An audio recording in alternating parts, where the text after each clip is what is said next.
Pues, ¿alguien quiere empezar o si quieren yo le voy dando para poner el ejemplo? ¿Sí? Ah, no me deja, pero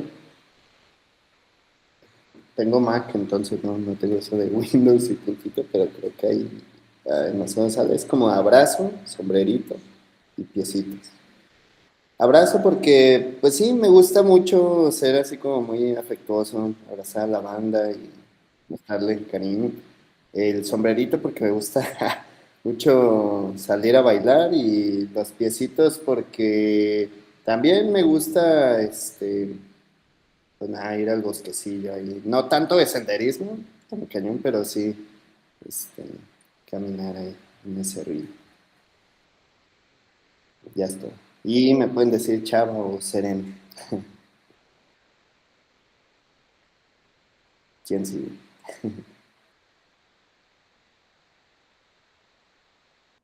Genial. A ver, les sigo yo. Yo los puse aquí en el chat. Creo que sí se ven, ¿verdad? Puse esto lo hago mucho. Por eso fue uno que puse. Y porque también así como que soy pues media loquilla y así, ¿no? Este, luego puse un corazón con llamas porque pues creo que también ese me representa. Siento mucho y también soy así como muy afectiva y así, ¿no? Y luego puse uno con una lagrimita aquí, porque también soy bien lloroncita. Y, y sí. Y pues me gusta que me digan yo. ¿Y qué más tenemos que decir? Y ya, lo Y que no quieras. más, eso. Gracias, Jos. ¿Te animas, David? Sí, andaba buscando los emojis, a ver, ahí tengo dos. Pero así con los de Windows están medio raros. Entonces, pues, por ejemplo, hay uno que es de un corazón así como con fuego, porque siento que, pues, son ciertos temas los que sí me apasionan mucho, entonces, como que le meto mucho corazón a eso y me gusta hablar de ello y todo. El puñito arriba, pues, porque es como también parte de lo que he pensado, ¿no? De la lucha social. Este, y iba a poner un emoji así como una carita tranquila, pero no la encontré. Pero porque pues me considero una persona así como tranquila, relajada, calm. Y eso. Gracias, David. Bienvenido. ¿Te animas, Jera? Si quieres, sigo yo. Ah, A ver. sí, David, perdón. Bueno, el primero es porque también, justo siempre he sido como una persona como súper amorosa, súper empalagosa, no paro de abrazar a la gente, de decirle que los quiero. Luego el segundo es porque justo también todo me conmueve, todo me hace llorar, y el tercero, pues es porque, pues me encanta reírme con mis amigos, me encanta hacerlos reír y que me hagan reír. Y me pueden decir Lari, Larisa, Lupita, si quieren, como sea, está bien. Gracias, David. ¿Lupita? Esa sí no me la Sí, sabía. pues de ahí viene mi nombre, ya sé, llevamos como 2 años No, conociéndonos. yo sé, pero no me sabía que te gustaba Sí, que casi en ningún te lado me dicen así, dijeran antes sí me Lupita. molestaba, pero ya me pueden decir así, les doy chance. Gracias, Lupita. Hola, bienvenido. ¿Quién más se anima? Era David, Annalisa. Si quieren yo. Va. El primero que mandé, bueno, lo mandó mi mamá, se metió. Ignoremos eso, por favor. Y los que yo elegí es estrellita porque siento que la utilizo mucho. Me gusta mucho utilizarla. Siento que, gracias. Le diré que le dan la bienvenida también a ella. Como que la uso para todo, sobre todo para las buenas noches, porque está como que, pues estrellitas acá, ¿no? Y los corazones, esos dobles, casi siempre se los mando a mis amigas, entonces como que siento que es algo muy de mí para ellas. Y el último lo uso para todo, para algo que me da risa, para algo que me hace llorar, lo utilizo mucho, entonces por eso también ese. Y pues me gusta que me digan Ana, también me gusta que me digan Elisa, pero que ahí siempre me dicen Ana nada. Ok. Muchas gracias, Ana. bienvenida. ¿Y quién más se prende? Gerardo, Pues yo Araí. sí, como no, con gusto, yo se los voy mandando, por ejemplo, a este dedito. Siempre trato de estimular, vamos, adelante, arriba y echémosles ganas, siempre tratando de mostrar el entusiasmo. También me gustan mucho los aplausos, de conocer las cualidades de cada uno, las habilidades y trato de aprender de todos. Me gustan las sorpresas, por ejemplo, siempre eh, el detalle, el poder maravillarme de cosas y también mostrarlo. Y algo que también, pues yo creo que como psicólogos estás analizando, reflexionando junto con todos, siempre tratando de encontrar, buscando respuestas o haciendo preguntas. Son los que por ahí mando con frecuencia. Gracias. Muchas gracias, Gera. Bienvenido. Yo entré un poco tarde, así que estoy más o menos agarrando el rollo de lo que están haciendo, pero no sé. ¿Me pueden explicar y ya veo? Sí, es poner tres emojis que, no sé, más te describan, por así decirlo, y de manera breve compartir así como por qué y cómo te gusta que te digan.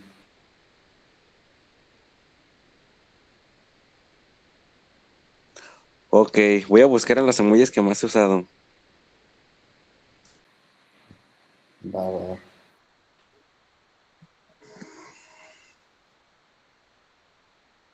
Cam, Eduardo también, denle. A ver, primero yo me llamo Adair y me gusta mucho mi nombre. Así que siempre me ha gustado que me llamen, ahora sí que como tal, por mi nombre. Este, de los emojis, no sé, a lo mejor, porque me gusta la fiesta y porque estos días he estado en muchas fiestas. Este,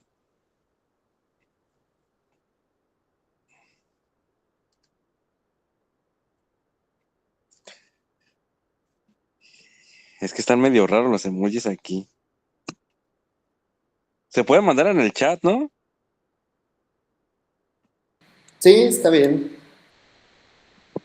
Sí, me va a ayudar mucho mejor.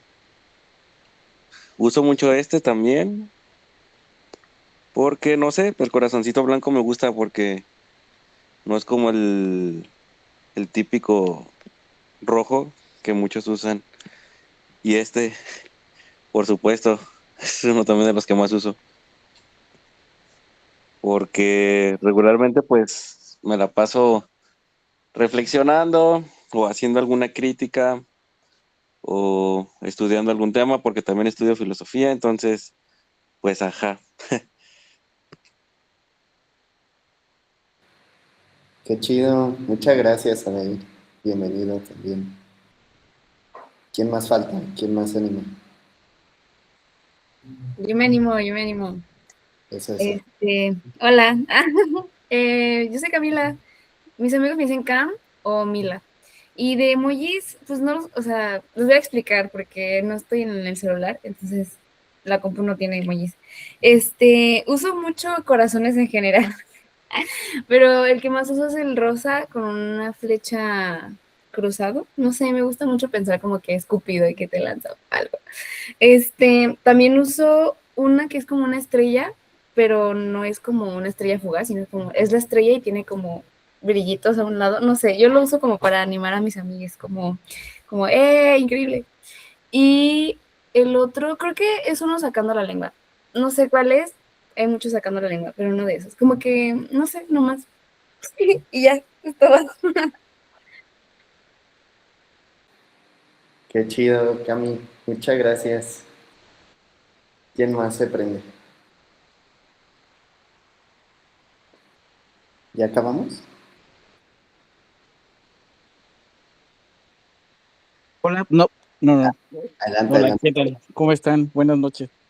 Bueno, yo me llamo Eduardo y soy de Chiapas. Eh, algo que me impresionó muchísimo ahora, como leyendo y escuchándoles, es que en su mayoría, todas, todos y todos son psicólogos. Y bueno, en mi caso no resulta.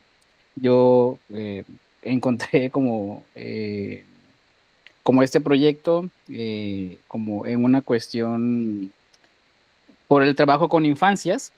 Y bueno, compartí un mensaje con alguien, no recuerdo ahora el nombre. Hola, hola, hola. Bueno, me pareció como muy interesante como también seguir repensando como algunas cosas desde otros lares.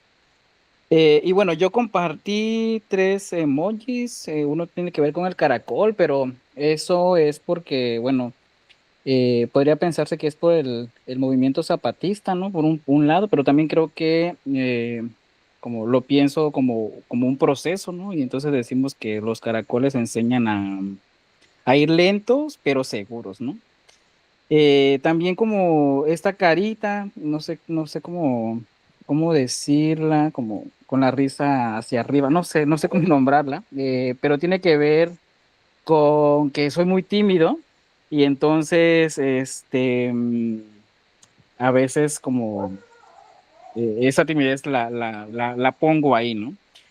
Y bueno, me representa ese emoji. Y el corazón ardiente, porque también uno milita como en los amores, ¿no? Ya decía Pedro Lemebel, no tengo amigos, tengo amores. Y entonces me encanta como pensar, pues que también sacar un poco la, la lógica del corazón rojo, ¿no? Como decía Dair, ¿no? O sea, pensarlo como desde otra forma. Y bueno, eso. Muchas gracias por permitir el espacio. Está buenísimo. Qué bonito, Eduardo. Muchas gracias. Muy chido. Muchas gracias a todos por animarse a participar en esto breve. Ahí se mandan un emoji si quieren. Para que fluya más como la empatía, la integración y esto, ¿no? Oigan, pues, Miriam y yo estuvimos, platicando un poquito sobre la lectura, sobre las preguntas y al último, por cuestiones ahí personales ya no se pudo presentar. Seguramente les mando saludos a todos.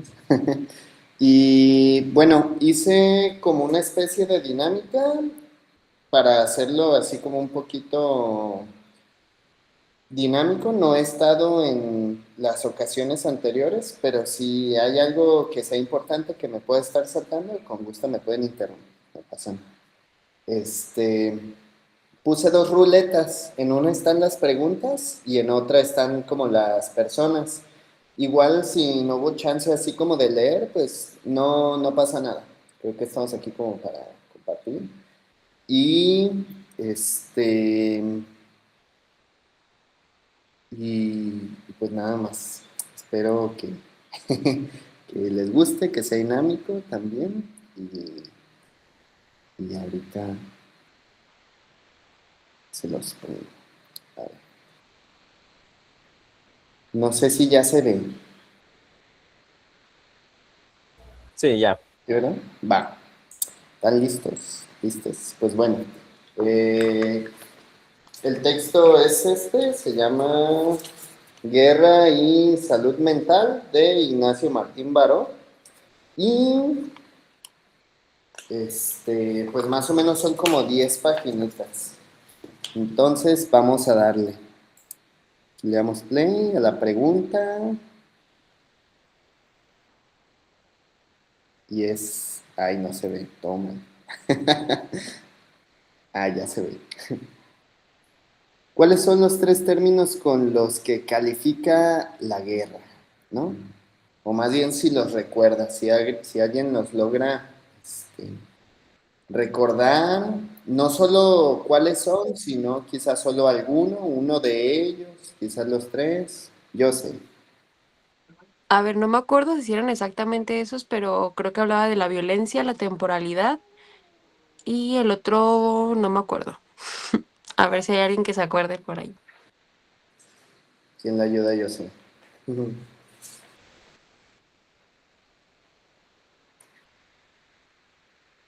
Mm, Adelante, adelante. A ver, no sé si son los con los que califica la guerra o con los que No, es que yo tengo con los que se deteriora el tejido social, como que las tres partes. La violencia, polarización y la mentira. ¿Sí son esas o eran otras? Sí, sí, Ah, son esos. ¿Alguien recuerda un poquito del contexto de esto? sí. ¿Sí? ¿Quieres platicar un poquito? A ver, pues yo me acuerdo que, bueno, según de lo que nos habla Martín Modero, que es que la guerra, ¿no?, deteriora el tejido social en de tres maneras, o por tres caminos, ¿no? Uno, a través de la violencia misma, o sea, los actos cometidos entre personas, ¿no? De poder, donde se atenta contra la integridad de los demás, la violencia misma. Otro es la polarización que se va gestando en vamos a radicalizarnos grupalmente y vamos a hacer esta división social de un nosotros y ellos, nosotros contra ellos, donde ellos son los malos y nosotros somos los buenos. Y las demás personas, los expectantes, pues tienen que elegir un bando, sí o si no, también corren el riesgo de considerarse un enemigo en común para ambos bandos. Y por último también está la mentira, que es como incluso desde los medios de comunicación se va creando un discurso falso, un discurso tramposo, ¿no? Y bueno, hasta ahí lo voy a dejar. Okay. Tengo como también pensado, para quien guste, igual no es así como a fuerzas, quien también desee como vincular no solo la respuesta con el texto, sino también quizás con algo de actualidad, es posible. Bienvenido. Yo sí. No, creo que no bajé mi manita. Ah, está bien, no te preocupes. No sé si alguien quiera hacer algún comentario con algún tipo de vinculación con la realidad. Bienvenido, bienvenido. O giramos la ruleta, a ver quién le toca. Bueno, Creo que Gerardo, ¿no quiere decir algo? Sí, yo no me salía aquí. complementándole a Salvador, esa parte de la polarización en los que se obliga a la población a tomar bandos, a tomar una postura producto de esta manipulación ideológica de la que habla Baró, o también de las carencias, necesidades. Y como para aterrizarlo, hoy me tocó vivir una experiencia precisamente cuando estuvo la problemática en El Salvador. Yo trabajaba allá, tuve que ir a Ciudad Juárez ahí y me quedaba con un sacerdote en una parroquia y, y ahí yo trabajaba con los niños, pero ahí llegaron un par de jóvenes que se hospedaron ahí, les dio un cuartito.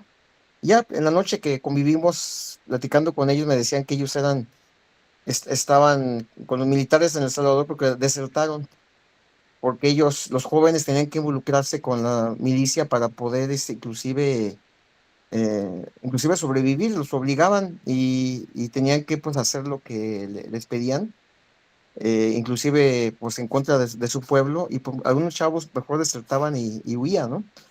Y otros también tienen que hacer otro tipo de labores. Entonces, esta manipulación forzada, esta polarización del pueblo en el que empezaban a confrontarlos, pues era muy marcada, y sobre todo pues en Centroamérica creo que se vivió muy, muy fuerte, ¿no? Y que se dan otros niveles después también. Aquí actualmente pues vemos cómo pues los diferentes bandos de repente eh, nos confrontamos o de repente no entendemos la dinámica de los otros y muchas veces eso desintegra una sociedad, ¿no? La polariza. Gracias. Adelante. De hecho, yo investigué unos datos y creo que viene bien ahorita que lo dices para tener así como el contexto. Sí, la lectura habla justamente, ¿no? del Salvador y de cómo estuvo la guerra, pero me parece que también la traemos, o sea, todavía muy, muy, muy fresco este asunto, porque, bueno, el caso de México oficialmente no está en guerra, pero México tiene más de 132,000 desaparecidos, lo cual lo coloca en número 1 a nivel mundial, o número 2, dependiendo de quién se le diga, ¿no? Más de 170 periodistas asesinados desde el 2000, lo cual lo hace el segundo país con más periodistas asesinados después de Palestina. Más de, de 14 a 16 mil violaciones al año. Y pues bueno, esto lo coloca en el número 3, luego de Brasil y Francia. Tenemos de 18 a 30 mil homicidios al año. Esto lo coloca a México en un país en número, bueno, va variando, pero siempre está dentro del top 10 mundial. 725 feminicidios al año, según cifras oficiales. Claro, se puede hablar que hay más, ¿no? Según los colectivos. Y aún así, con esas cifras, pues está en número 2 a nivel mundial después de Brasil. 400 enfrentamientos armados al año aproximadamente entre fuerzas armadas y el crimen organizado, lo cual lo coloca en el número 4 a nivel mundial, luego de Palestina, Myanmar y Siria. O sea, oficialmente México no está en guerra, pero en los hechos sí lo estamos. Y es alarmante cómo vamos haciendo nuestra vida diaria y la vigencia y la relevancia que tiene ese texto. Gracias por el contexto de la realidad y la vinculación de Eduardo. Hola, yo, ¿verdad? Sí, adelante. Bueno, bueno, como enuncié en un principio, creo que esto que han comentado, por ejemplo, a mí me hacía pensar, ¿no? En que, digamos, en la coyuntura geopolítica, es posible, y eso es como una pregunta muy directa hacia ustedes que son en su mayoría, supongo, los psicólogos. Es posible, si escuchan mucho ruido es porque está lloviendo y estoy bajo un techo que tiene láminas, entonces lo lamento. Entonces, mi pregunta es como, ¿es posible reconstruir una salud mental colectiva en una sociedad donde las estructuras que generaron esa violencia, ¿no? Digamos, estas prácticas o estos conflictos, puedan poner allí como un montón de puntitos, ¿no? ¿Es posible reconstruir una salud mental colectiva en una sociedad donde las estructuras que generaron estas violencias siguen intactas? Y me parece si es como muy directa la pregunta. Yo quisiera como seguir repensando en eso porque me parece que, eh, pues bueno, las guerras y demás parecieran estar muy lejanas, ¿no? Pero pues, ¿cómo atraviesan también, digamos, pues el miedo, ¿no? La zozobra, la incertidumbre. En mi caso, por ejemplo, en el caso de las desapariciones, eh, Ricardo Lagunes es un amigo, eh, y bueno, está desaparecido hace 3 años. La, la incertidumbre de encontrarlo, pues es como ya muy poca, ¿no? Pero, digamos, está ahí como este lastre, como ni siquiera podía anunciarme como víctima colateral, porque, pues bueno, su familia, digamos, es como la más cercana, ¿no? Pero todo el trabajo que se hizo con él me parece que es bien complicado. Y entonces, por ejemplo, en una coyuntura, bueno, yo soy de Tapachula, también eso hay que decirlo, este, como me hacía pensar eso, o sea, es posible reconstruir la salud mental incluso de quienes trabajamos en las organizaciones civiles. ¿Qué tanto tenemos, digamos, más bien, qué tanta neutralidad tenemos en el contexto de un conflicto, ¿no? O no, y cómo se convierte también eso en una práctica de complicidad, se mantiene el status quo, ¿no? Entonces, bueno, quisiera como, como repensar junto con ustedes esto, porque la verdad es que son cosas porque además, bueno, Martín Baró para nosotros en la organización es como algo central, entonces siempre hay que repensarlo, pero, ajá, eso, me callo. Gracias. Excelente, Eduardo. Muchas gracias por tus vivencias. También por plantear esta pregunta. No sé si alguien le haya surgido algún pensamiento, alguna idea, alguna respuesta o algo para seguir este hilo. ¿Sí? Adair. Eduardo, creo que tienes tu mano levantada. Sí, gracias. Adair. Es que había levantado la mano Eduardo, ¿no? Ah, perdón. Ah, pero Eduardo acaba de terminar o ibas a continuar, Eduardo. No, ya terminé. Ah, ok. Adelante. La respuesta corta es no. Es decir, la psicología no puede resolverlo todo, ¿no? Pero la respuesta larga es sí. También hay que... se habla, por ejemplo, una de las formas de leer los conflictos sociales y geopolíticos es a partir de la dialéctica, ¿no?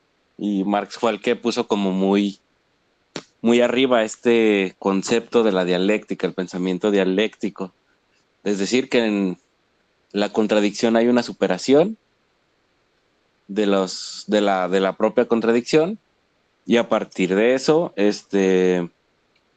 surge algo nuevo, ¿no? Y Marx lo que decía era que está orientada como algún fin, ¿no? No necesariamente como algún progreso, no necesariamente como un avance, sino más bien esta contradicción está hecha como para un fin. Sin embargo, desde mi perspectiva, yo creo que el pensamiento dialéctico ya no funciona para explicar cosas, porque creo que los fenómenos y los conflictos sociales, y más ahorita, tienen como más complejidades, ¿no? No solamente yo creo que sí hay contradicciones, pero son 3 contradicciones y luego 2 compatibles y luego una contradicción con la otra contradicción también se contradicen, ¿no?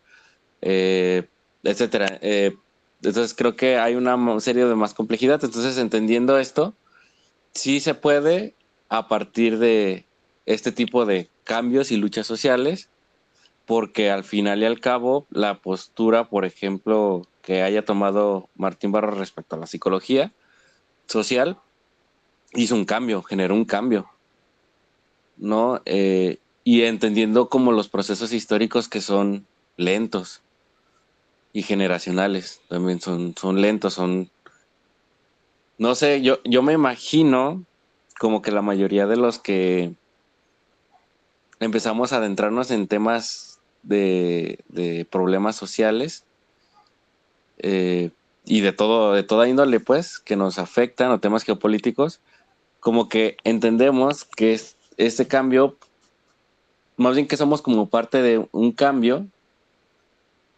pero que probablemente no nos vaya a tocar a nosotros ver ese cambio en su máximo esplendor, porque se entiende que son procesos históricos, que son lentos, que llevan años, y a veces son muchos los años.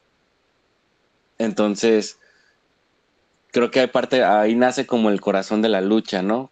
Y es a mí algo que se me hace como trascendental, es el hecho de genero como el cambio o busco ser un psicólogo que trate de transformar la realidad, trate de transformar la salud mental, por ejemplo, para que en un futuro, generaciones futuras, vivan, ¿no? Ese cambio. Y eso es algo interesante, el hecho de hacer algo que no me va a tocar vivir a mí. Me va a tocar vivir el cambio, pero no las consecuencias de ese cambio. Entonces, yo creo que sí se puede, solamente que hay que hacerlo como con esa conciencia, o creo que yo creo que es importante tener esa conciencia como un poquito más trascendental, pensando en las generaciones venideras, ¿no? Que les van a tocar todavía tensiones políticas más fuertes. Perdonen que me haya alargado, pero está buena la pregunta. Muchas gracias, Adair. No hay problema. Creo que vale la pena, ¿no? Vale la pena seguir el hilo a esta pregunta. Eduardo. Sí, perdón, es que me pareció muy interesante esto. Y bueno, entonces, yo tengo dos preguntas más. Primero, ¿cómo definirían, digamos, desde la psicología social, ustedes la salud mental? O esta es como la primera pregunta. Y la otra es entonces, ¿es la salud mental entonces esa capacidad de poder adaptarse a un entorno o es la capacidad de reconocer críticamente que una realidad es patológica en sí misma o sea, no sé, me parece bien curioso esto porque, ajá, entonces, no sé, alguien podría como orientarme en ese sentido. Claro que sí, Eduardo. Creo que justamente el texto lo trata. Eh, David, no sé si quieras compartirle este, lo que Es- sigue de este hilo. sí, bueno, pues pudiera, pero quisiera decirles a quienes no han participado que si quieren también, Excelente. hay que darles también prioridad a que Sí, alguien quiere participar.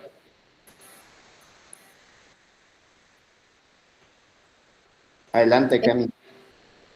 Justo me parece muy interesante lo que dijiste, bueno, o sea, no lo voy a decir como tal, lo voy a parafrasear, que era hacer como al individuo adaptable y creo que al menos personalmente es como lo último que yo quisiera hacer en mi ejercicio profesional. No siento que sea el objetivo, como cuidar la salud mental, es hacerte adaptable a justamente situaciones que, como mencionaste, podrían ser patologizadoras, que está interesante que lo menciones así, no lo había contemplado de esa forma, entonces lo voy a pensar, pero siento que el punto es bueno, al menos es que, a ver, yo no soy experta en nada, ¿verdad? Pero dejen, organizo mis ideas. Este, es visibilizar la injusticia, siento yo, no normalizar la violencia, que también siento que es algo que se habla un poquito en la lectura, y evitar hacernos adaptables. Y siento que es muy valioso cuestionarnos cómo vamos a evitar eso si es algo que se nos exige en todos lados.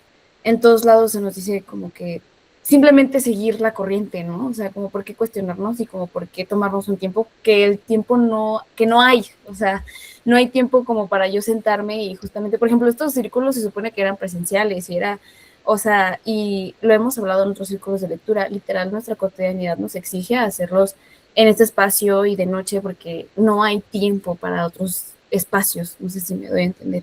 Entonces, con todos ustedes, siento que sí quisiera cuestionarnos entre todos cómo vamos a evitar hacernos adaptables, pero sí decirte que no siento que sea la idea de la salud mental, siento yo, o el cuidado de, al menos de mi perspectiva. Excelente, Cami. Muchas gracias. ¿Alguien quiere seguir este hilo? David. Sí, yo creo que la lectura, de hecho, inicia hablando de esto, ¿no? Y me parece muy relevante la distinción que va haciendo Martín Baró, porque dice que hay una concepción desde del concepto tradicional de salud mental, ¿no? De hecho, pues la OMS incluso lo divide así, ¿no? Salud física, mental y social. Como si lo mental fuera un hecho aislado, ¿no? Hay algo, y de hecho, así se nos va formando en psicología, ¿eh? Que tú como psicóloga o psicólogo eres profesional de la salud mental.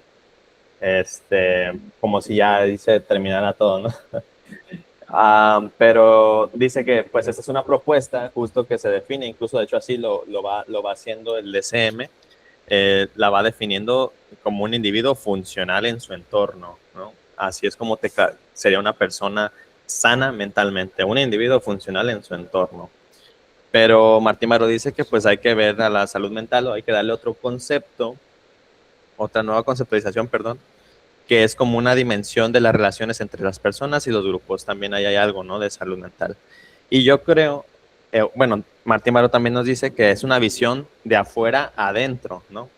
Porque la persona puede reflejar algunos síntomas, puede reflejar, pues sí, algunas dificultades, algunos problemas, pero esas dificultades, esos síntomas pueden estar dados de afuera hacia adentro, ¿no? Y la persona externarlos, no tanto de que nazcan dentro de la persona y se exterioricen nomás, no nacen en el aire. Y yo creo que, bueno, también desde la brigada tendríamos que estar empezando a hablar más de la salud sociomental, no tanto salud mental, porque salud mental queda muy aislado el concepto, ¿no? Es como de, bueno, o sea, ¿qué es la salud mental? Sí, pero bueno, salud sociomental, ¿no? yo lo dejaría así.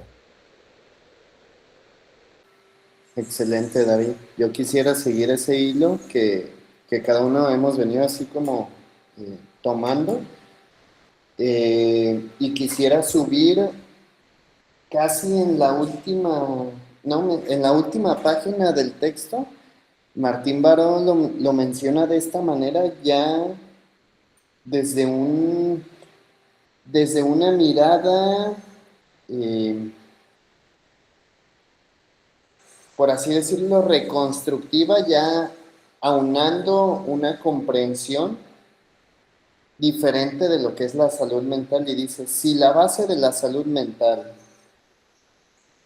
de un pueblo se encuentra en la existencia de relaciones humanizadoras, en eso consiste la salud mental, que es social, en relaciones humanizadoras, y también de vínculos colectivos, en los cuales suceden dos cosas: se afirma la humanidad personal de cada cual, y también donde no se niega la realidad de nadie. Entonces, tenemos la construcción de una sociedad nueva, o por lo menos mejor y más justa.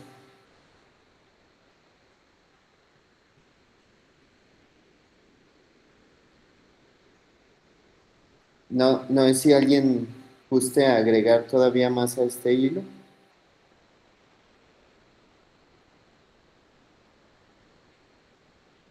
¿No? Ok. Igual y se puede retomar más adelante con alguna otra pregunta. ¿Like? Que le den quienes Va. las quien se animan, denle.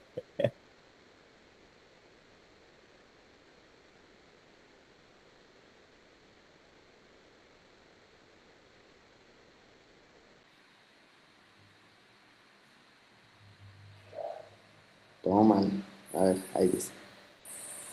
¿Cuál fue la situación y o descubrimiento con los campesinos desplazados? No sé si alguien recuerda un tanto de esto que quiera compartir.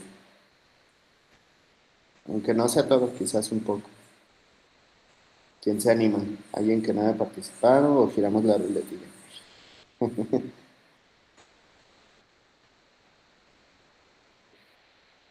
Adelante, David. Bueno, pues con los campesinos voy a sintetizarlo, pero es una tesis que lanza Víctor Frank, y de hecho también lo menciona en el texto, pero se puede resumir a una respuesta anormal en una situación anormal es una respuesta normal. Martín Baró veía que los campesinos tenían una desconfianza absoluta hacia toda la persona externa.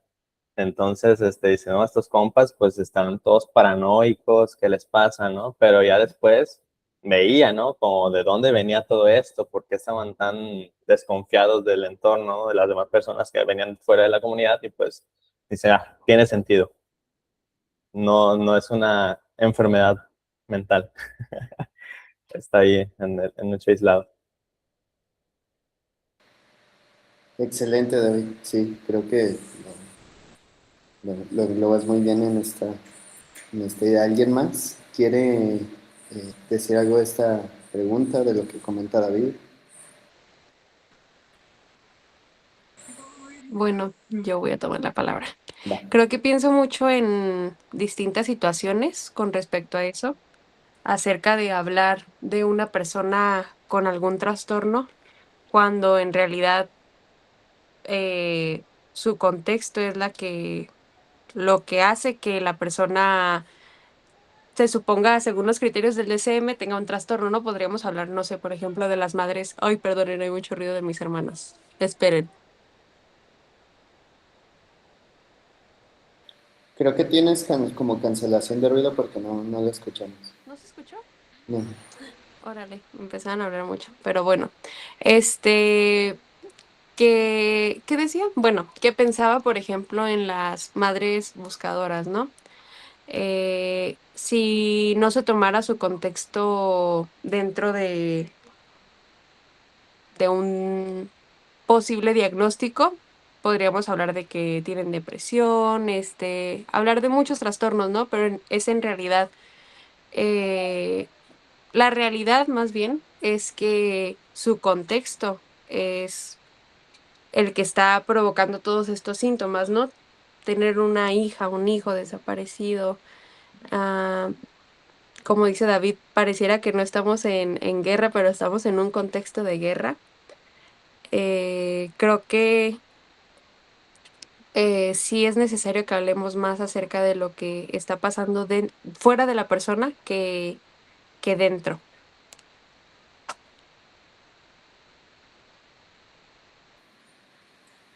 Gracias, José, por vincularlo con esta realidad que está muy latente y que definitivamente está muy ligada. Incluso no sé si ustedes tuvieron esa sensación de que se- al momento de leer, que pensé que se estaba refiriendo a algo muy actual, ¿no?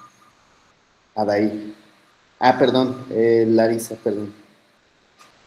Sí, no te preocupes, pues justo retomando un poco lo que decía yo, o sea, también cómo se nos espera que podamos vivir en una, o sea, cómo podamos vivir una normalidad, ¿no? En una realidad que no nos lo permite, porque siempre nos está, por ejemplo, no sé, ahorita, ¿no? Justo que comentabas como em, relacionándolo un poquito como a nuestra realidad, o sea, que siempre estás en frega, el transporte público va llenísimo, ya ni siquiera hay este sentido de comunidad, ¿no? Entonces, también para quién esta funcionalidad, a quién beneficia y también por qué no nos están dejando vivir esta funcionalidad o todo pues, sentido de comunidad, de calma, ¿no?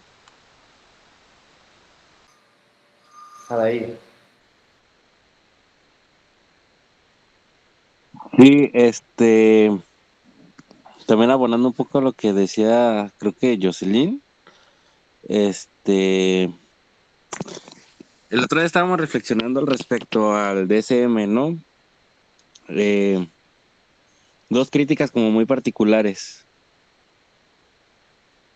La etiqueta diagnóstica y cómo funciona, cómo podría funcionar la etiqueta diagnóstica como un instrumento ideológico y hasta de control social, ¿no? Y eso es algo muy, es una crítica muy interesante porque veíamos como quiénes, quiénes forman parte de la APA, ¿no? Y también eh, quiénes forman parte de la APA y por qué la psicología gringa tiene también tanta influencia. Esa es otra de las críticas, porque nuestro profe de social no, nos hacía como esta pregunta de, a ver, imagínense que son un grupo de psicólogos que son, o psiquiatras, que una traen como de escuela el modelo biomédico, el otro factor es que son de clase alta, la mayoría, son blancos regularmente, entonces, ellos, y nos dijo, básicamente ellos es un grupo de personas que se juntó y dijo que era enfermedad y que no lo era. ¿No? Esa es la crítica y la segunda crítica interesante y es como la unión que puede llegar a tener con la empresa psicofarmacológica, el DSM, ¿no? De repente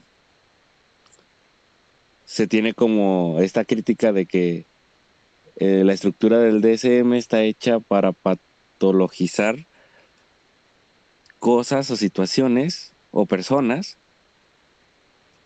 de tal forma que el negocio de de la psicofarmacología siga siendo un negocio rentable, ¿no? Obedeciendo como esta teoría crítica capitalista o capitalista de capitalismo tardío, pues, donde se pone por encima de las necesidades básicas de salud mental el negocio de la psicofarmacología, ¿no? Y ya no se ve por la salud, sino se ve porque sea algo rentable, se ve porque sea algo que genere y sea productivo, algo que beneficie al capital propio, ¿no?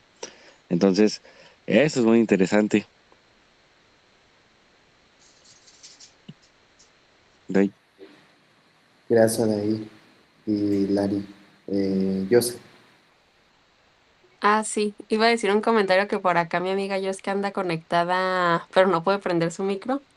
Nos, nos recordó que estábamos hablando ahí en el grupo de la brigada acerca de un diplomado sobre tratamiento para madres buscadoras, que justo nos habla de la crítica que estamos haciendo, ¿no? Hacia patologizar a la persona en lugar del entorno en el que se desenvuelve. Y también añadir a esto que mientras yo leía la lectura no podía dejar de pensar en Palestina y en cómo se está configurando sus, su vida a partir del genocidio que están viviendo, ¿no? Y que no me puedo imaginar también a las niñas y a los niños que están creciendo en esos ambientes, como, pues sí, o sea, qué difícil.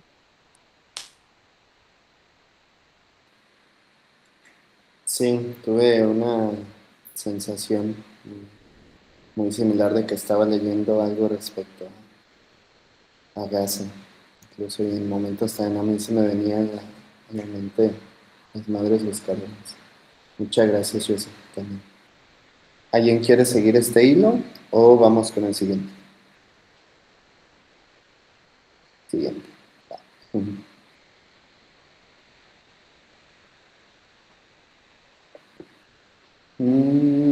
Amigos, ay, Sí. perdón, es que no puedo levantar mi mano, soy yo, Ah, adelante, la otra adelante. yo. A Hola, mí Jen. también algo que me ha hecho reflexionar bastante es como lo que pasó el 22 de febrero, pues no solamente en la ciudad, pero sí, pues a nivel nacional, fue algo que se desplegó a nivel nacional, pero al menos a mí como de experiencia personal, pues sí ha sido una situación que hasta la fecha como que me tiene muy atenta, ¿no? No sé si han visto que estos últimos días ha habido como algunas avionetas sobrevolando la ciudad.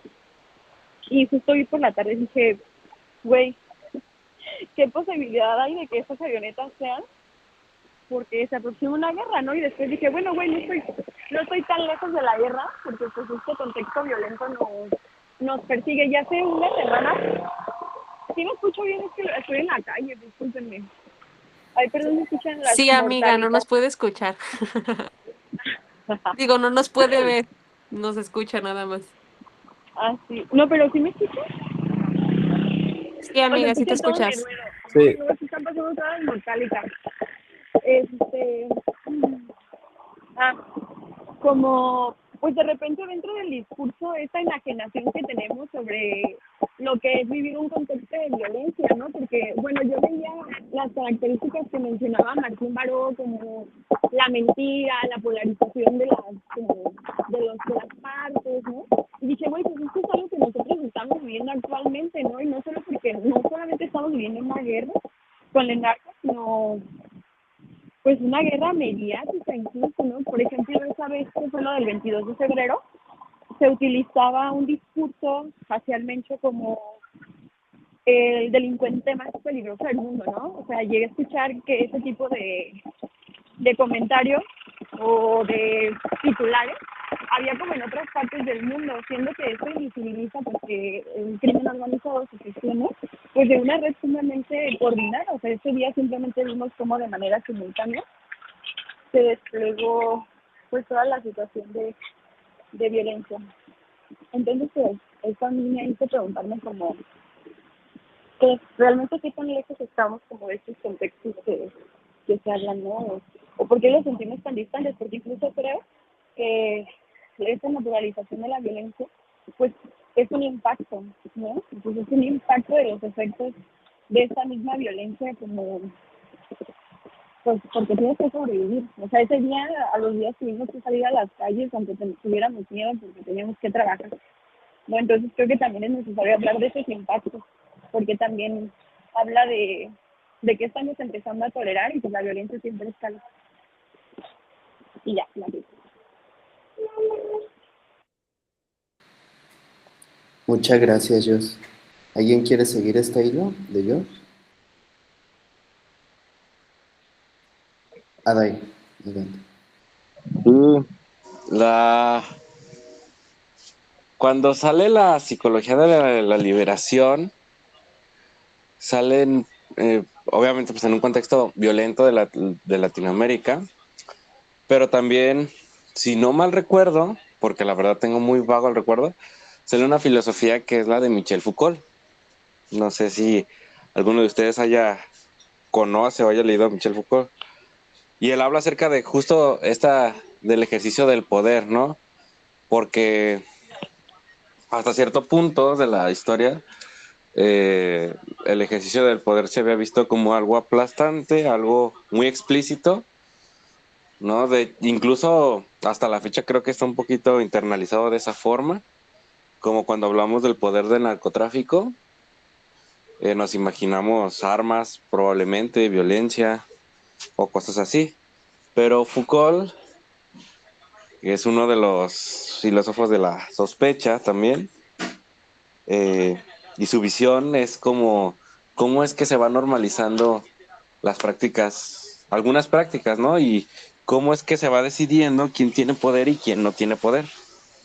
Entonces, está interesante esta cuestión de cómo es que vamos internalizando, introyectando prácticas violentas y no nos damos cuenta, ¿no? Porque si bien, como bien decía David, es algo que se me hace muy interesante los superfactos que se tiró del contexto violento de México y cómo se compara con un contexto de guerra.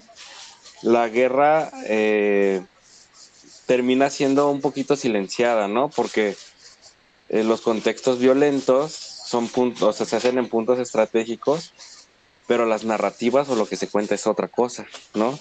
Entonces lo que produce es como una especie de enajenación y una especie de desconexión con este tipo de eventos, porque no tienen cobertura mediática, están silenciados de forma que se crean unas narrativas donde no existe, ¿no? Y esto permite que se introyecte y se normalice la violencia. O sea, y empezamos a ver, por ejemplo, eh, grandes lonas, carteles pegados de desaparecidos y los vemos todos los días y ni siquiera nos preguntamos qué onda, ¿no? O sea, yo estudio en la Universidad Enriquez de León y en el expiatorio hay toda una serie de carteles de personas desaparecidas y sigue habitando ese lugar como si no estuvieran ahí, ¿no? Entonces, la normalización de la violencia es un ejercicio también lento, pero peligroso. Yo diría peligroso y pasa esta gran separación como de la realidad, ¿no? Porque es curioso que las cifras sean de guerra, pero no sintamos o no estemos como, o no todas las personas o la mayoría de las personas no están como alertas, ¿no? O no están como en ese modo de, ¿sabes qué? México está en guerra. ¿Por qué? Porque no se dice, está silenciado eso. Y no me parece una casualidad eso. Eduardo. Yo quisiera llegar, bueno, contarles un poco, pienso que puede ser generalizado, ¿no? Pero, por ejemplo, a ver, donde yo vivo, pues, digamos, pues sí es una zona como urbana, ¿no? Pero al ser una frontera, muchas de las preguntas que rondan, por ejemplo, cuando desaparece ya sea una morrita o en este caso, por ejemplo, mi amigo Ricardo, cuando se llevó como al centro de la comunidad, digamos, estas desapariciones o la idea de las desapariciones, la primera pregunta que lanzaba la persona era, ¿pero qué estaba haciendo, no? O sea, ¿dónde estaba? ¿Qué hacía? Y bueno, evidentemente a mí la impotencia me ganaba porque pues atraviesa como el duelo ahí, ¿no? Eh, y decía, o sea, no necesariamente, y bueno, y esto que dice Dairo, por ejemplo, o sea, en la narrativa, digamos, quien desaparece o alguna cosa así, ¿no? Generalmente se piensa que hizo algo indebido, ¿no? Y que por eso se ha desaparecido.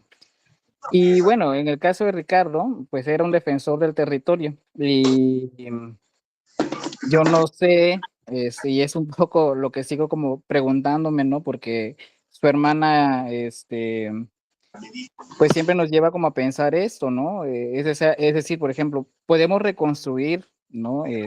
La salud mental, y por eso mi inquietud era como en un principio saber cómo ustedes podían como reconceptualizar el asunto de la salud mental, y me parece muy interesante esto de salud sociomental, eh, porque pienso en que es posible entonces reconstruir la salud mental o sociomental de forma colectiva en una sociedad donde las estructuras pues siguen estando intactas, ¿no? Y es una pregunta que tenemos como muy fuerte, muy atravesadas quienes hablamos de Ricardo y de las desapariciones.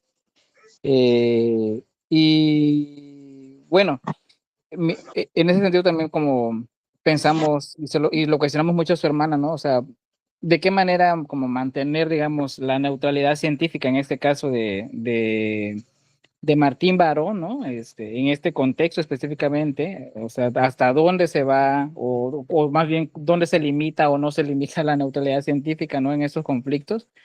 Y me parece que también algo que pienso de Martín Baró es que, bueno, pues la neutralidad científica también podría tener, digamos, cierta temporalidad, ¿no? Cierta polarización y también cierta mentira. Y entonces, no sé, me parece que hay como todo un juego de poder ahí, ¿no? O sea, bien cabroncísimo.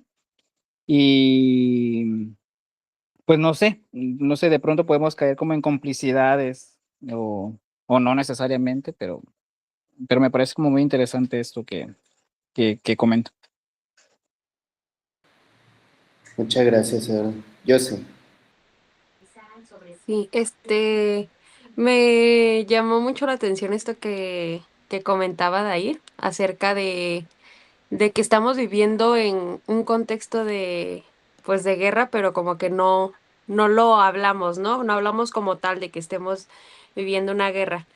Y pensaba mucho también en una parte de la lectura donde se hablaba acerca del impacto que había, por ejemplo, el impacto que había de la guerra en la clase alta, ¿no? Eh, y pues hablaba acerca de cómo el afirmar que esto estaba sucediendo y que las condiciones que estábamos viviendo eran así de violentas, de agresivas, hacía que de cierta manera renunciáramos como al estilo de vida que veníamos llevando. Y eso me hacía pensar en que justamente el estilo de vida que venimos llevando no tiene nada más que ver con las estructuras y con las condiciones materiales, sino también con lo que pensamos y lo que sentimos, ¿no? Entonces creo que justamente que pensar de esta forma, que no está sucediendo una guerra y intentar de alguna u otra manera suavizar la situación que estamos viviendo en el país, como que nos ayuda a protegernos, ¿no? Y el negar la realidad que vivimos nos ayuda de alguna manera a protegernos de este daño tan gigante y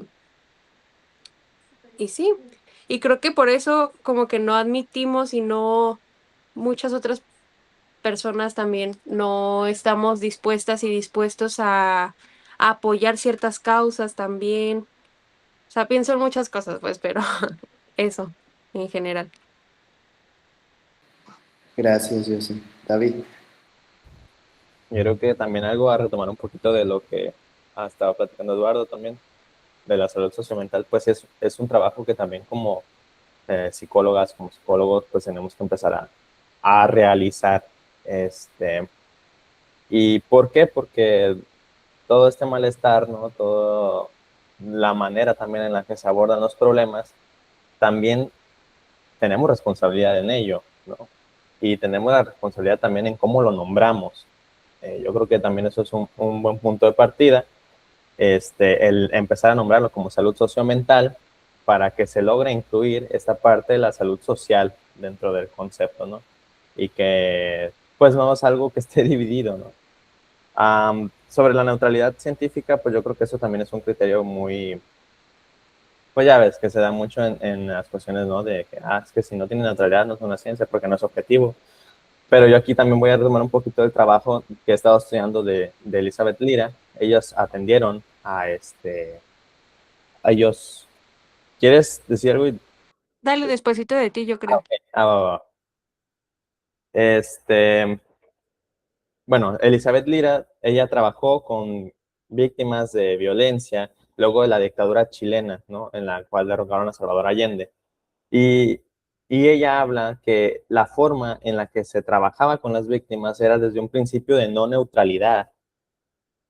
Y cómo lo fundamentan a mí me parece increíble y es algo que creo que tenemos que tatuarnos en la cabeza. Es que las violaciones a los derechos humanos son consecuencia de decisiones de agentes políticos. Las violaciones a los derechos humanos son consecuencia de decisiones de agentes políticos que se materializan haciendo que unas personas actúen como victimarios, es decir, agresores, y otras como víctimas, ¿no? Entonces, si tú ya sabes esto, ¿no? ¿Cómo vas a actuar con un principio de neutralidad? Creo que eso es, no sé, o sea, la verdad que es muy difícil y de qué sirve, ¿no? Hacer o partir de ahí, ¿no? Para hacer algo que le sirva a las condiciones en las cuales estás viviendo, ¿no? Si ya sabes esto, ¿cómo vas a llegar a decir de que es que la ciencia tiene que ser neutral? Pues no. Y bueno, o sea, solamente quería como que dejar el comentario y les cedo la palabra. Creo que a Jos, ¿no? Porque decía que ya quería decir algo.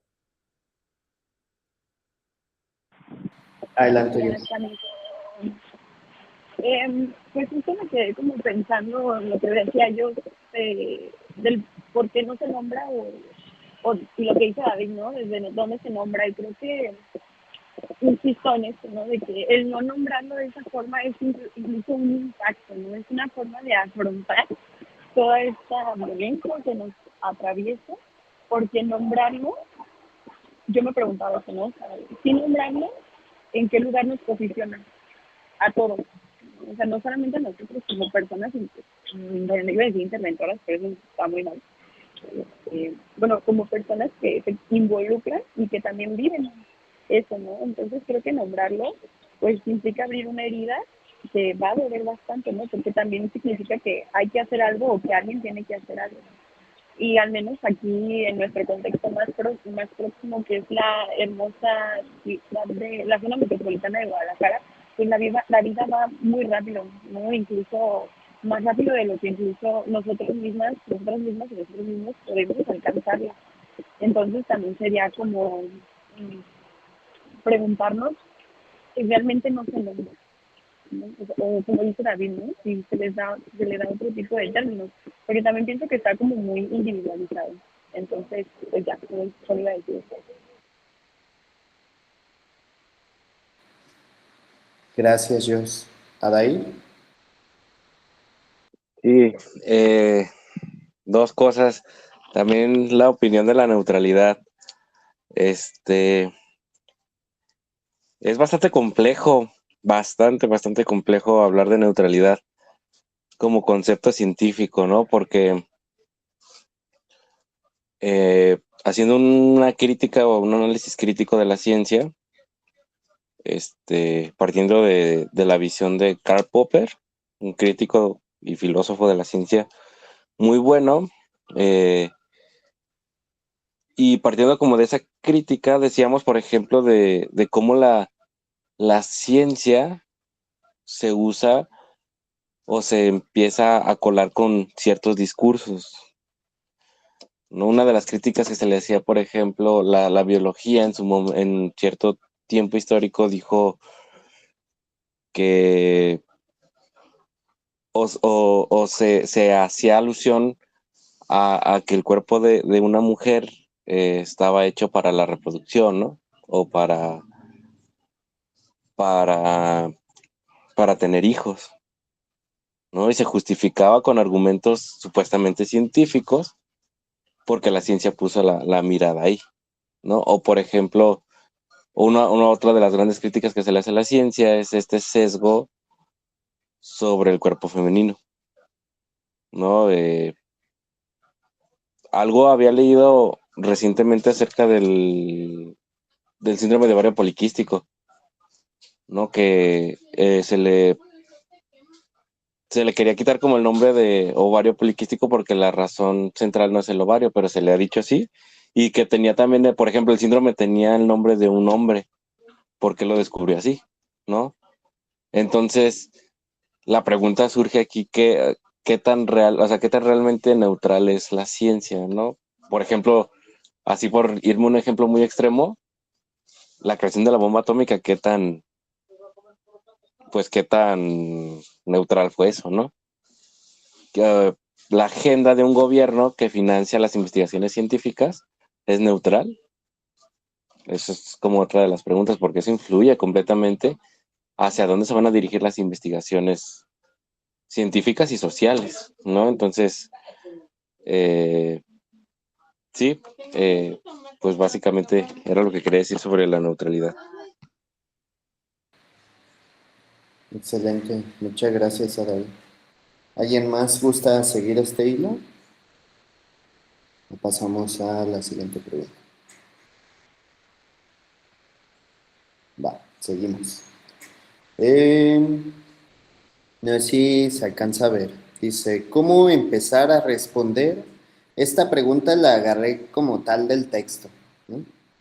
Me pareció que podía también concordar con mucho con la actualidad y desde donde le gusta responder, ¿no? Desde el texto, desde una vinculación con la realidad actual, una vinculación con la realidad de, este, histórica de entonces de Martín Baró. ¿Cómo empezar a responder a las graves interrogantes que nos plantea la guerra, cuando quizá no hemos podido ofrecer una respuesta adecuada en tiempos de paz? Adair, no sé si volviste a levantar la mano o se olvidó bajar. Ah, ok, perdón. Entonces, yo sé. Sí, antes de que yo hable, ¿alguien más le gustaría? ¿Alguien que no haya hablado todavía mucho, que quiera opinar algo de esto?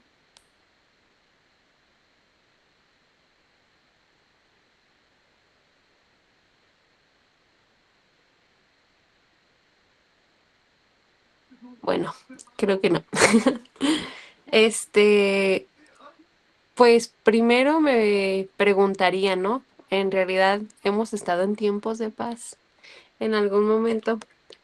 Y segundo, pues algo que me marcó mucho de la lectura es, decía, no me acuerdo exactamente cómo venía, pero acerca de que hemos intentado como que resolver la violencia con más violencia, ¿no?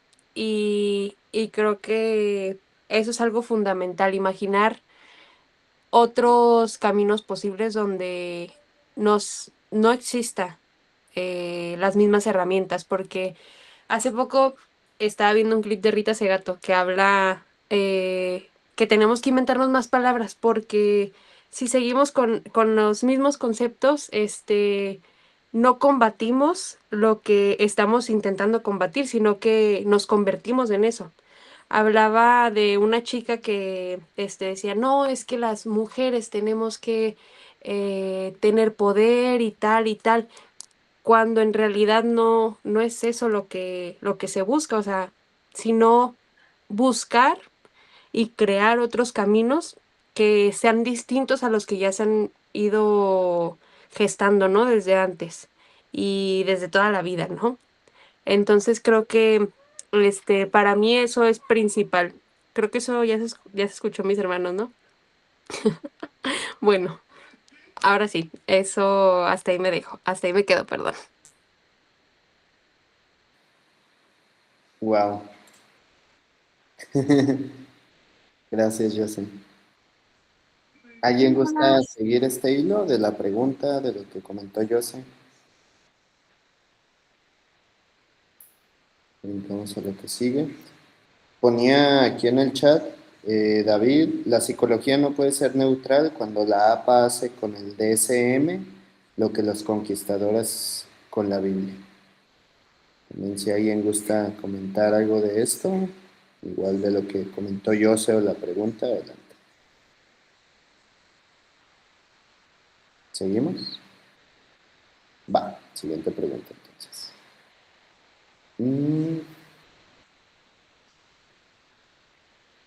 Ok.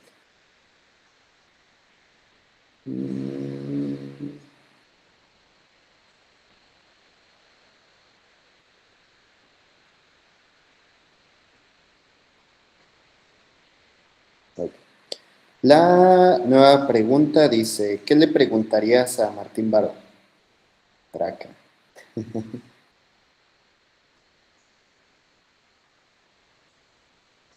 Si a alguien le sale del alma, si no la brincamos, no pasa nada, queden varias.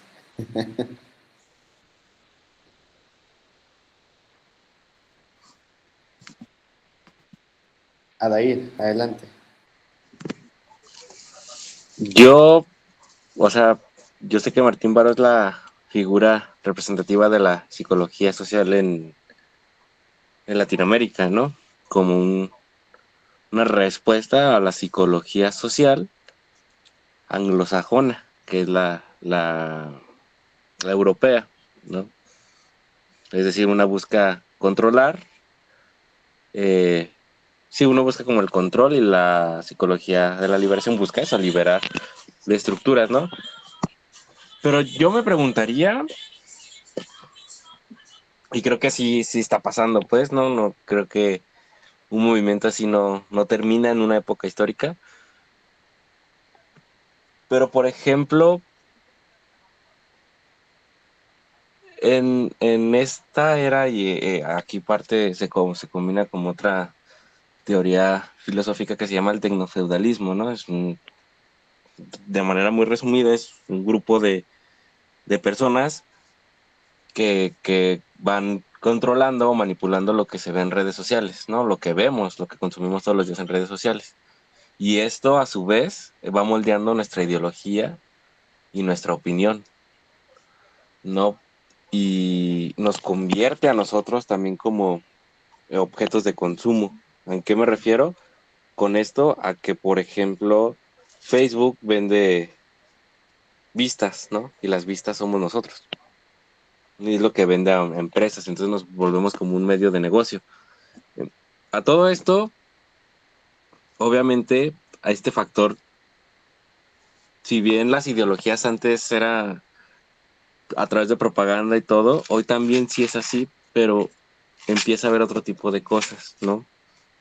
Porque si bien incluso Facebook, por ejemplo, se le denunció de haber hecho un experimento sin consentimiento de nadie, con miles de personas, ¿no? Se le denunció y Facebook lo reconoció, que sí lo hizo y así, ¿no? Y obviamente salió impune, pues, pero ¿qué diría Martín Baró respecto a este tipo de fenómenos y cómo la guerra mediática cada vez es más agresiva, más invasiva también? No sé si les ha pasado a alguno de ustedes de que, es más, están platicando de psicología y le sale un curso, ¿no? Le sale a propaganda de algún diplomado o así, ¿no? Entonces, lo que propone el tecnofeudalismo es eso, ¿no? Entonces, en una era tecnofeudal, la psicología social, ¿dónde quedaría? ¿O qué responde, cómo respondería a este tipo de circunstancias? Porque justo como lo que antes hablamos de cómo se silencia la violencia, ¿no? Cómo decimos, o incluso eh, cómo afirmamos que algo es real y algo no es real a partir de lo que vemos en redes sociales, ¿no? Cómo redes sociales sesgan nuestra visión de la realidad o la distorsiona de una forma cruel, ¿no? Entonces, ante todo este tipo de problemáticas, este tipo de variables, obviamente en el tiempo que Martín Baró eh, creció no estaban, porque esto estamos hablando de, no tiene ni 5 años, ¿no? Que evolucionó la cuestión tecnológica. Entonces, yo preguntaría eso, la psicología social, ahorita qué rumbo o cómo abordaría ese tipo de problemáticas. Excelente, Adair. Una pregunta, muchas gracias. Añade en comentario Eduardo, yo le preguntaría a Barón cómo subvertir las jerarquías, pero sin romper los vínculos de cuidado. Muchas gracias también, Eduardo. ¿Alguien gusta eh, seguir el hilo de la pregunta de Adair o de Eduardo? Adair, ¿levantas otra vez la mano? Sí, ¿verdad? No, más bien la dejé levantada. Ok. ¿Alguien gusta seguir alguno de estos hilos? ¿O le damos? Yo sé, adelante. Ah, no. Yo andaba saludando a Josmin, pero no me dio. Ok. Le damos. Arre. Ok.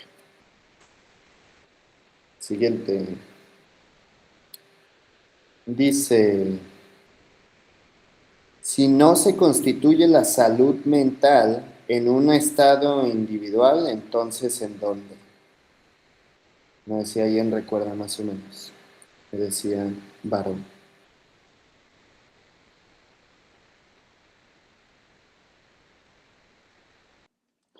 Ah, ay, bueno, esto fue una parte que a mí me dejó como muy intrigada, ¿no? Y como pensando bastante, porque me encantó el término, ¿no? De dentro fuera. O sea, porque creo que es muy valioso que se hagan esos análisis, ¿no? Como desde lo dentro fuera y es sumamente necesario porque lo que pasa alrededor y la forma en la que nos vinculamos con el contexto, cómo se vincula incluso con las demás, pues las demás partes, influye bastante, ¿no? Y bueno, yo siempre cito a un profe que quiero mucho, que se llama David Sánchez, acá en la universidad, y él ponía este ejemplo, ¿no? De cómo desdibujar si es adentro o fuera, nos hacía hacer una línea, bueno, una tira de papel y unirla, ¿no? Y hacer una línea que es continua por la parte de adentro y por la parte de afuera. Y hay una teoría en matemáticas. Perdón, ¿alguien tiene un micro prendido? Es que escucho muchísimo ruido y me Yo, perdón, desconcentro. perdón. No, es que creo que no eres. Ah, sí, sí eras tú. Funado. Creo que se llama la cinta de Moebius. Ay, es un término, bueno, es como algo de las matemáticas que cuando tú cortas como en alguna parte la cinta y la haces como un infinito, pues ahora se desdibuja, ¿no? Ese dentro y ese fuera. Y él no lo daba como una metáfora de que pues la salud mental o todo como este ente psíquico pues no está como desligado de lo de afuera, no, lo de afuera está desligado de lo de adentro, ¿no? O sea, que es como algo que converge y actúa simultáneamente o existe de forma simultánea, ¿no? Sostiene dos verdades, dirían por ahí. Entonces es algo que diría yo, pues ambas partes por siempre. Excelente, Joyce. Muchas gracias. ¿Alguien gusta sumar, seguir el hilo eh, de la pregunta, del comentario de Joyce? Ay, no veo quién preguntó primero, porque me sale el 2 en la manita de Adair. ¿Sí va Adair? Sí, va de ahí. Adelante. Sí, complementando un poquito lo que decía Jos, tengo un profe, bueno, este profe es el que me ha enseñado mucho de psicología social, eh, y él da terapia narrativa, ¿no? La terapia narrativa pues surge a partir del construccionismo social, y es algo interesante como este profe hace o sea, sumando como este comentario de Jos que decía del dentro afuera. O sea, más impresionante cómo mi profe me platicaba cómo abordaba casos y los explicaba contemplando como estas como interconexiones entre el contexto, entre la percepción de la propia persona, entre su proceso dentro del contexto donde estaba, ¿no? Y, y creo que individualizar un problema de salud mental no resuelve nada, incluso la mayoría de las veces lo perpetúa, porque pues no se voltean a ver las otras variables, ¿no? A mí algo que me explicaba el profe era, o que me enseñó muy bien a hacer, porque es un gran maestro, fue hacer el análisis crítico del discurso. Entonces, es impresionante cómo hacía esa conexión entre el análisis crítico del discurso y la salud mental. y creo que es más complejo de lo que creemos un problema de salud mental, ¿no? No nomás es como una cuestión de un trastorno y estrategias de, de regulación emocional y ya, ¿no? Sino hay más variables en las y que el mismo consultante cuenta y se ven, ¿saben? Una vez que eres como muy consciente de este tipo de análisis, entonces sí es como una conexión de todo. No sé si me doy a entender con eso.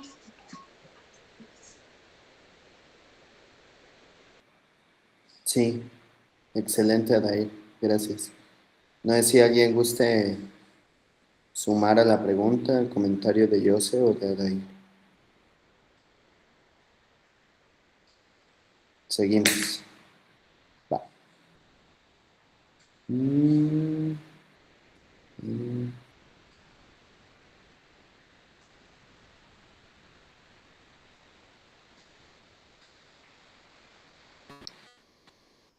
¿Qué te llamó más la atención de la lectura? No sé, ¿cuál fue tu parte favorita? ¿Qué descubriste? ¿Qué no te gustó? ¿Qué no entendiste?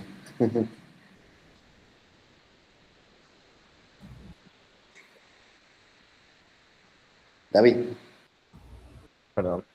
Iba a levantar primero la mano y abrir el micrófono. A mí lo que más me gustó fue que al final no lo deja nada más así como que te deja con el problema, ¿no? Sino que también Martín Barros se anima un poquillo, no nomás en este texto, sino en sus demás textos, a ir como que haciendo sugerencias, ¿no? De que, a ver, ¿por dónde podemos empezar? ¿No? Y pues él nos habla mucho de que sí se necesita empezar a ir, o sea, pues, por ejemplo, contracultura, ¿no? De que lo que estamos viendo que más se da últimamente, las tendencias que vienen en lugar de anclarnos a ellas, pues empezar a hacer un poquito como que este contrapeso, ¿no? Necesario, pues como psicólogas, como psicólogos. Los otros dos puntos ahorita se me acaban de ir, pero bueno, también nos dice, ¿no? Que pues para poder formar o para poder hacer diferente las cosas, pues se necesita también empezar a construir pues personas nuevas, empezar a trabajar. Me parece valioso el elemento que decían hace rato, ¿no? De las palabras, empezar incluso nosotros también a trabajar con nuestros vínculos, a crear espacios de cuidado, de amor. Creo que eso es lo que me resulta muy valioso, ¿no? Sobre todo en estos tiempos de guerra, que sí son tiempos de guerra, ¿sabes? Ya no nos queda duda, yo creo, para este punto de que México vive en guerra. Y qué triste, ¿no? Pero pues bueno, o sea, tenemos que hacer algo. Y nada más, o sea, pues yo creo que eso. Hace rato me dio mucha risa, ¿no? De que cuando decían que le preguntarían a Martín Baró y, o sea, los dos unas preguntas chidas acá, yo le iba a preguntar que cuál sería su taco favorito, ¿no? ¿Y cuál supusiste? Si fuera un tamal, ¿cuál sería? Yo le Ok. diría Ojos que de hiciera burro. el test de personalidad de qué tipo de pozole eres.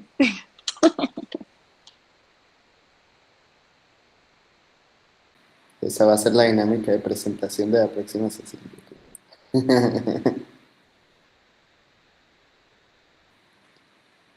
¿Alguien gusta eh, seguir el hilo de la pregunta de David? Y, ay, alguien levantó la mano o algo así, pero no veo aquí. Yo. Va.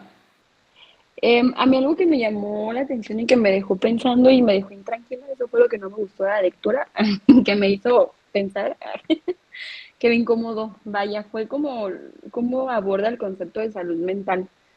No que, pues yo no me siento muy cómoda como con el término y anoté, ¿no? De que cómo se ve o sea, cómo se habla del trastorno mental, ¿no? Y que él propone como, a ver, es que una enfermedad mental es una situación social por la que está pasando una persona que tiene unos problemas que no es capaz de resolver en este momento, ¿no?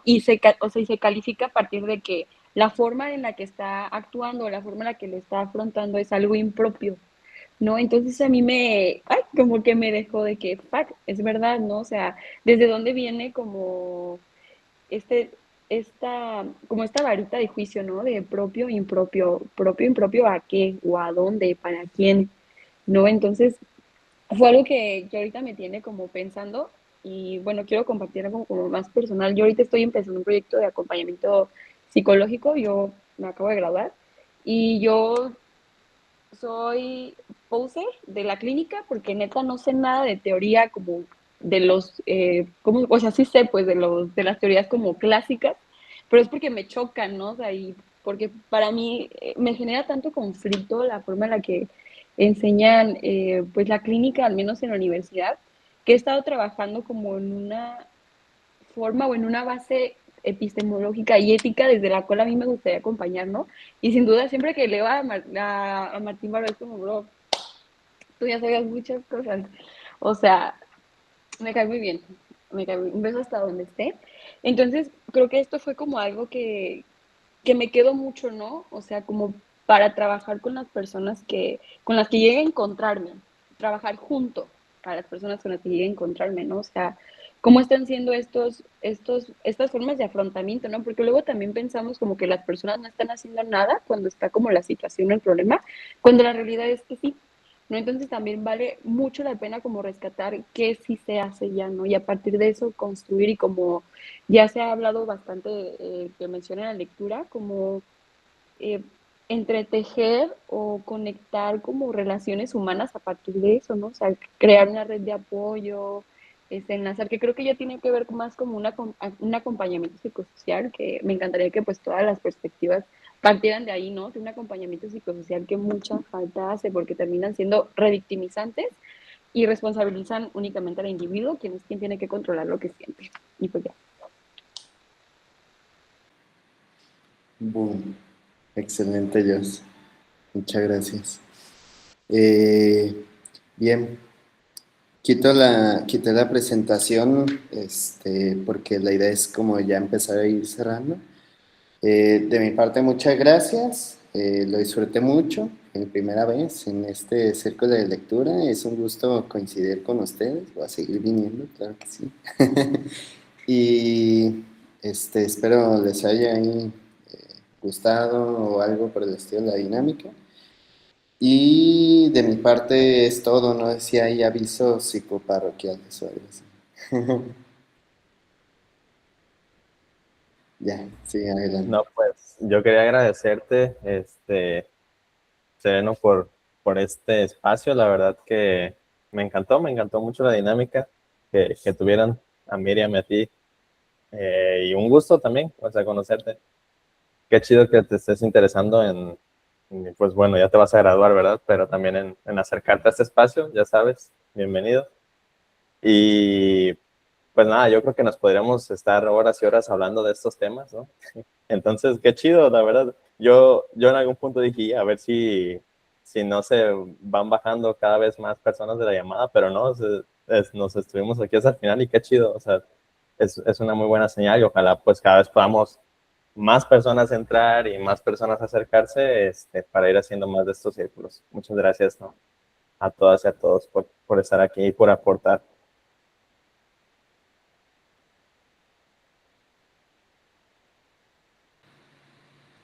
Eduardo. Yo igual agradecer mucho el espacio. De pronto al inicio pensé en salirme honestamente porque creí que iba a romper un poco con el círculo, ¿no? Porque bueno, pero bueno, luego entendí que Martín Barón necesitaba como disciplinar, por decirlo de alguna forma, ¿no? La psicología y bueno, me parece que, bueno, la verdad es que yo tengo un conflicto enorme con las y los psicólogos. Desde la universidad me he peleado muchísimo porque yo estudié pedagogía, entonces la psicologización de la pedagogía para mí fue muy complicado. Y bueno, ahora trabajando con infancias me doy cuenta que tenía razón cuando le grité a mi maestra que su psicología educativa estaba como horrible. Y bueno, Yo también quisiera agradecerte, Salvador, lo que hiciste esta noche. Me parece que eh, no sé si decir como imparcialidad, porque también es algo que para mí me mueve muchísimo, porque me parece más como un pacto, no sé, bueno, luego hablamos sobre eso, pero me parece que es muy buen trabajo lo que se hizo hoy. Me voy encantado de conocerles a ustedes. No entendí mi cámara porque tengo problemas.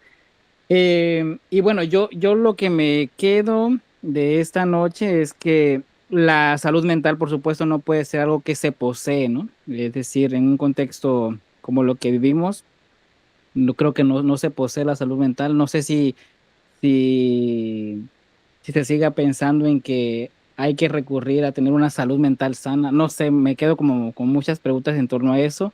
Y sí creo que, pues bueno, si se puede obtener, creo que se tiene que hacer siempre en relación con las otros y los otros, ¿no? Y siempre, por supuesto, teniendo en cuenta como lo, lo sociocultural, ¿no? También como esto. Y nada, pues agradecerles muchísimo la apertura que tienen, y nos encontramos en el próximo. Gracias, Eduardo. Dice Ana Elisa en el chat, mamá de Ana Ceci. ¿Qué pueden hacer? No perder, porfa, su sensibilidad en seguir pensando, seguir interrogándose y seguir queriendo hacer. Las respuestas saldrán de ese sentir y hacer. Muchos profesionales de la salud mental han perdido esa sensibilidad. Muchas gracias, Annalisa. Y a tu mamá, que creo que se llama Ceci. Gracias. Y Adair. Adelante. Yo también agradecer como el espacio y se me hace importante y necesario este tipo de espacios para compartir lo que vamos sintiendo, lo que vamos pensando y aprendiendo de este tipo de formas de abordar y de ver a la psicología. Yo voy a llevarme a Eduardo a mi universidad a que les pregunte eso a mis profes, todas las preguntas que hizo aquí para que los ponga en jaque, a uno que otro, pues no a todos. Pero creo que es importante compartirlo porque algo de lo que se habla muy poco es que en este tipo de conversatorios que son colectivos y comunitarios hay aprendizaje significativo y eso marca más y es más constructivo, es más constructivo, es un aprendizaje más constructivo, ¿no? Y es chido, o sea, yo me traía a la mente muchas cosas como acabo de estudiar un modelo de terapia que se llama terapia familiar crítica, ¿no? Una terapia que surge aquí en México y surge de epistemologías como de Ignacio Martín Baró y de Paulo Freire. Entonces, son modelos que empiezan a tener impacto y que realmente empiezan yo estudio el enfoque sistémico, es un modelo del enfoque sistémico.